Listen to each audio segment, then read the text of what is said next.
So you're interested in a proven, high-returning method of investment for 2023 and somewhere outside the traditional financial sector to invest your money, right? In this video, I'll share 7 of my top tips to succeed with your whiskey cask investments over the coming year. Hello and welcome. I'm Sam Brooks, the owner of Brooks & Whitaker Limited, trading as Vintage Acquisitions, the UK's trusted whiskey cask investment company that has been trading for 12 years. What makes us different? To start with, we've been trading for 12 years. I know of no other whiskey cask traders who can say that. And we're all things whiskey, which I'll come on to in a moment. We're not just brokers, but stockists with a proven track record of helping people successfully invest in whiskey and gain high returns. We also have an award-winning bottling company, Vintage Bottlers, a whiskey events company, the Vintage Whisky Club, and a bonded warehouse being constructed in Campbelltown, Scotland, where all our clients' casks will be stored to mature. We're incredibly excited about this latest venture. Anyway, let's get started with the tips. Tip 1, check the market suitability. Firstly, don't be fooled or duped into believing the cask whiskey market is right for everyone, because it's not. Whiskey cask investment is a long-term hold, 5 to 10 years as a minimum. And although this is an unregulated market, we still have a duty of care to establish if cask whiskey is suitable for our clients' requirements and time frame. At Vintage Acquisitions, we take the time to fully understand our clients' criteria for purchasing and their market expectations way before they set a budget or consider any cask options. Tip 2, purchase through a reputable and long-standing company.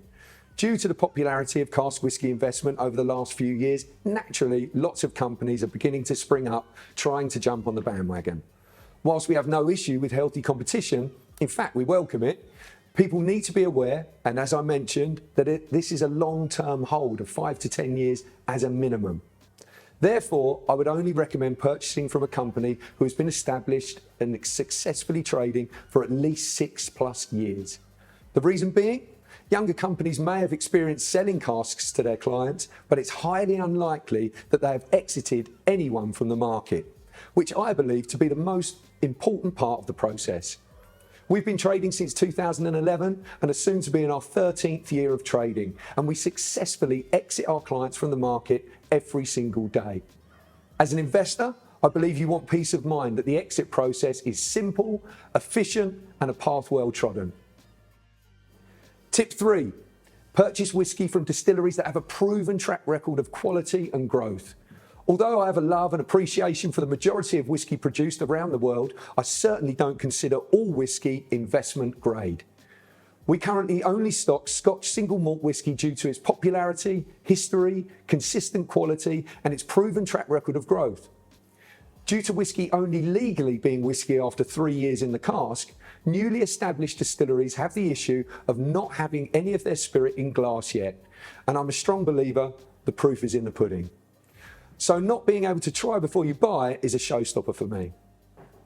Irish whiskey comes in varying quality, and unfortunately the secondary market is certainly not as strong as Scotch whiskey.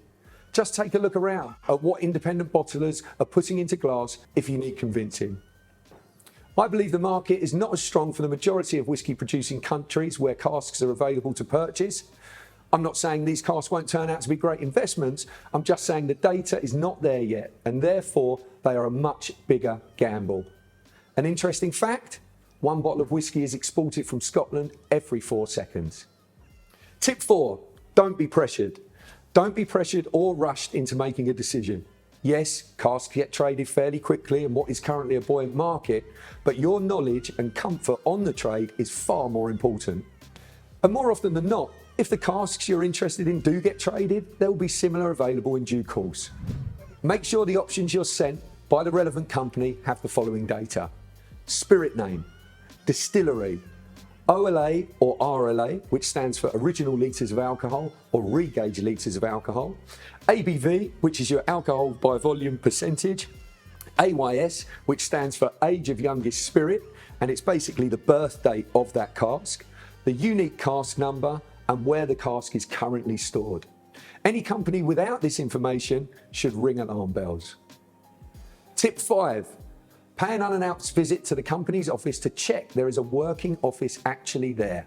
Unscrupulous companies tend to have very swanky office addresses to give the impression of a successful and wealthy company, but they're usually paper offices, and their real trading premises are normally in a much cheaper and less desirable part of town. Also, it's good to check if the company is working out of a serviced office. Serviced offices can usually be packed up and left overnight, unlike a premises that has a long-term lease or a property that is owned by the company. Tip 6. Longevity of various cask formats. Many of our clients purchase casks for children, grandchildren, nieces, nephews and godchildren. With that in mind, it's important to know how long whiskey will last in the wood. If casks are looked after, a barrel should have a longevity of around 30 years, a hogshead around 40, and a butt of 50 plus years. Tip 7. There are no guarantees in any alternative asset class. Companies that project and forecast specific percentage gains from an unregulated market are not qualified to do so and should be steered well clear of. And remember, before parting with your money, request a due diligence pack from the company, including their company corporation certificate, VAT certificate. All UK companies with a turnover over 85k must be VAT registered. Any licences they hold with HMRC, a WALGA for instance, warehouse keepers and owners of warehouse goods regulation certificate, AWRS, alcohol wholesaler registration scheme. Then check out the company's details, directors and filing history on Companies House to confirm everything adds up. And finally, if you want to benefit from our extensive experience at Vintage Acquisitions or simply find out more, click on the link to book a call, Zoom or face-to-face meeting with one of our highly experienced and friendly cask traders. I hope you've enjoyed watching this video and my genuine tips to help you on your cask whisky investment journey. Thank you for watching and bye for now.